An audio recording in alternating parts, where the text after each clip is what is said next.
Jasmine caught my attention from the corner of my eye as she walked by in a red, figure-hugging dress that barely covered her pert ass, let alone her pussy.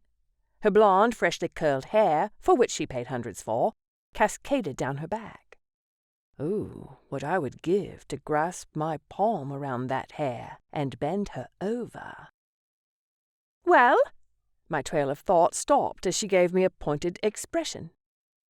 This was one of those times she had spoken and I really hadn't paid any attention to her. I wasn't sure which route to take as I let out a low groan and my eyes skimmed over her small frame. I cleared my throat, trying to think of something else as my cock stiffened in my sweat. "Do you really need to dress like that?" "What do you mean?" she said, her voice lower than a moment ago. I knew where this was heading before anything more was said. "You're saying that I'm not hot?" How could I put this without pissing her off? I never said that. I just meant, you're not going out to impress anyone. Why the need for all the makeup? Or that fucking dress, I added in my head. Not bothering to hide her annoyance, she rolled her eyes. "You'll never understand. I must appear well-dressed. Don't you want a girlfriend who likes to appear her best always? Better than being a slob in a shirt and sweats."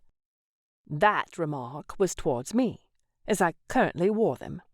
I shrugged, brushing the remark off. "I'm comfortable." "It's gross." Her nose crinkled in disgust. "I wouldn't be caught dead wearing sweatpants." I let out a low chuckle as I walked towards her until my arm snaked around her waist. "You do know that I don't care what you wear, right? You're beautiful in anything."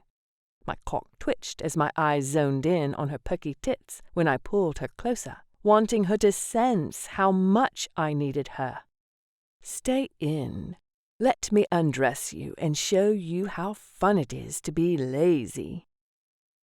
Her palms laid flat against my chest, pushing me away.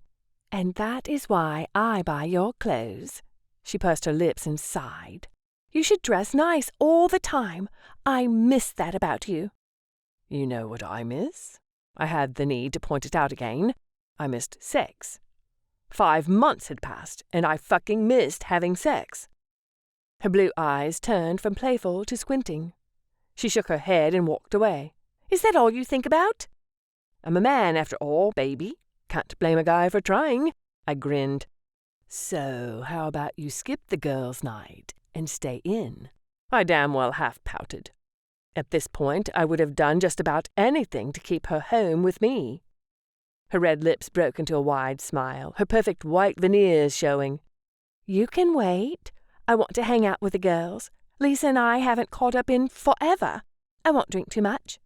"Since when have you followed that rule?" I raised a brow in question. Her smile faded and she took a scolding tone. "Jackson, don't." It reminded me too much of my mother. So much for my long-gone hard cock. "Sorry, Mum."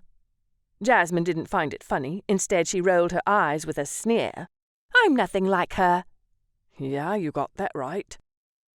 Seated on the black leather dining chair, she crossed a leg over the other and proceeded to put on her red-soled heels.